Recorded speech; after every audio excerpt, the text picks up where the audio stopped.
got sesamoiditis in your foot? I know. Well, this is the video for you.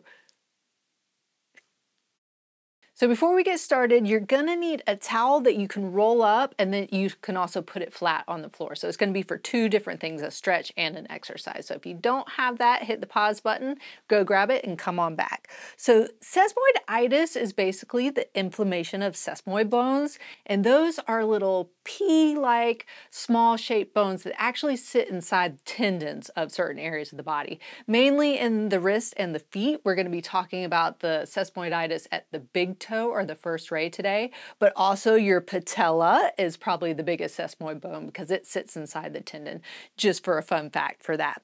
So just to start off, we're really going to stretch out that big toe or that first ray. So make sure your towel is rolled up tight. You can use a foam roll or something as well, but I like the rolled up towel because it usually doesn't roll away from you. So just kind of placing it where your toes are, so your foot's still on the ground, but your toes are kind of up on the towel. And then all you're gonna do is just kind of raise up your heel until you feel a stretch in that area. So you're getting all the toes, but you're really focusing on that big toe area. And I'm gonna turn sideways so you can see I'm just placing my toes here and then slowly coming up until I feel a stretch. So you want it bending at the joint there and getting that just nice stretch. If you can hold it for 30 seconds, you wanna hold it for 30 seconds, come down and do that 3 times. A lot of times with sesamoiditis, it's not only painful, it causes swelling, but it can affect the way you walk. So you really want to make sure you're getting it feeling better, because if you're walking differently, then it's going to start hurting your knees, your hip, and your back. So then the next one is going to be an exercise. So now you're just going to roll out the towel and just kind of lay it flat on the floor. Then you're just going to use your toes. They call it a toe crunch, towel crunch, and you're just kind of crunching it up, trying to move the towel around. Now, if you don't have great bend in your toes, this might be a little difficult. Some people have more curl than others. I have friends and family members who can actually pinch you with their toes. You know who you are if you're watching, but just trying to get it. So if you can't get a good grab, that's okay, but you're just trying to grab for the towel to really work out those toes, and especially that big toe area. You can go for time, say I'm going to do 10 or 15 of them, or you can also do it just, you can do it for time for like 30 seconds and do as many as you comfortably can in 30 seconds, or you can just do reps and do like 10 to 15 at a time. I would almost recommend usually doing both sides, because even if your other side isn't bothering you, you might be compensating and that side's getting a lot more workout, so it would be good to switch sides if you have time to do that. So we're gonna do some stretches standing up now. So the next set of stretches, you'll need something like a countertop, something sturdy, a sturdy chair, or you can even do them against the wall, but you want to really hold on to something. I'm not going to right now. You don't have to, but starting off when you're first stretching, it's good to hold on to something to have a little bit of balance. So we're going to do a soleus stretch. The soleus muscle is underneath the calf muscle, and the calf muscles and the soleus muscles go down into the heel. So if those are tight, they can affect the bottom of the foot.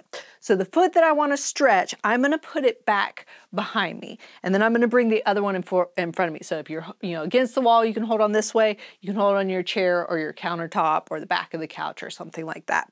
So with the soleus stretch, the way to stretch it is my back leg back here. I'm going to bend my knee. That's going to take the calf out of it, because the calf comes up and crosses that knee joint. So if I bend it, I'm going to get it. I might feel it a little bit in the front as well, even at the ankle if the ankle's really tight. And then keeping that back heel down, keep both feet forward. A lot of times people want to try and turn their heel this way. Try and get both feet facing forward. Bend that knee, and then keep that heel down. And without me even leaning forward, I'm already feeling a good stretch in that soleus area and in the front at the ankle. This is a full stretch, so you want to hold that stretch for 30 seconds, come back up, do that 3 times. Again, if you have time, I would stretch both sides just because get them both worked out so then the other one doesn't start hurting. Then the next one is going to be a calf stretch. So now you're going back, the soleus is here, and then the calf muscles sit on top of it right there. So now you're going to keep that back leg straight. Still keep that heel down. Keeping that heel down is what's really important to get the stretch. Same position, Now I'm just straightening out that back leg. If I'm holding onto the wall, holding onto the chair, now I'm leaning forward, but see, I'm still keeping that heel down. A lot of times people want to bring that heel up when they go forward, but then you're not going to get that stretch.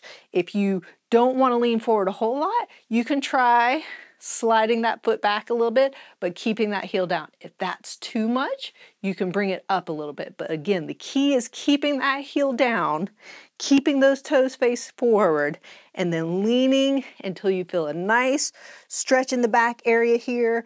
If those sesamoid bones are really inflamed, you might feel it at the foot. You might also feel it at the back of the knee, because again, those calf muscles come up and cross that knee joint. So if you feel it up there, that's okay too. That's still stretching those calf muscles. Again, 30-second stretch, doing that 3 times. If you have time on both sides, go ahead and do both sides. So then going into some exercises, what you want to do now is really kind of work the feet, get them strengthened, get those muscles strengthened, because remember those bones are in the tendon then comes to the muscles. So you really want to get those stronger. Just a super easy calf raise or heel raises. That's, you might hear them called calf raises, you might hear them called heel raises. Again, start off holding on if you haven't done these before. Make sure you're at a counter or a chair or against the wall, because especially without my shoes on, I might wobble just a little bit, but you're just coming up and then nice and slow coming back down. So make sure you're coming down slowly as well. So you're not just doing this, but you're going a little bit slower and controlled. Now, when I go up, that's putting some pressure on the bone area there. So it might be a little bit uncomfortable. It might be good to start off with shoes when you're doing this, but ideally when you're not wearing shoes, you have to do a little bit more balance as well. So that can be a progression, starting with shoes on and then eventually taking your shoes off. So again, you can do this for time. You can do 30 seconds, however many you can comfortably do in 30 seconds, and then try and do 2 more the next time in that 30 seconds. Or you can just do for reps, start off with 10 to 15, and then try and work your way up from there.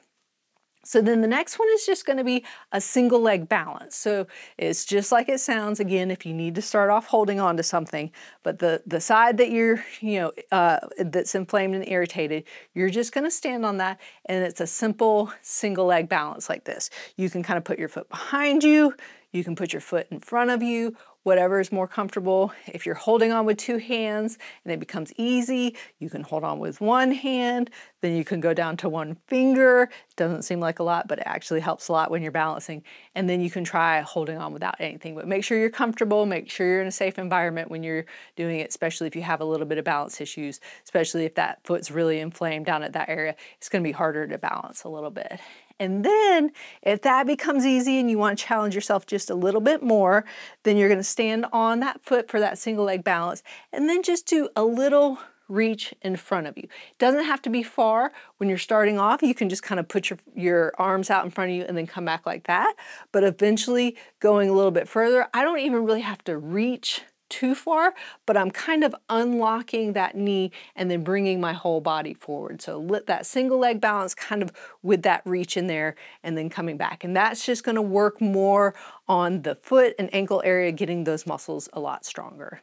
So there you have it. Those are ways to relieve sesamoiditis in the foot. If you'd like to help support my channel, click on the link up there, and don't forget to subscribe. Where, Rims? Yep, down there. So remember, be safe, have fun, and I hope you feel better soon.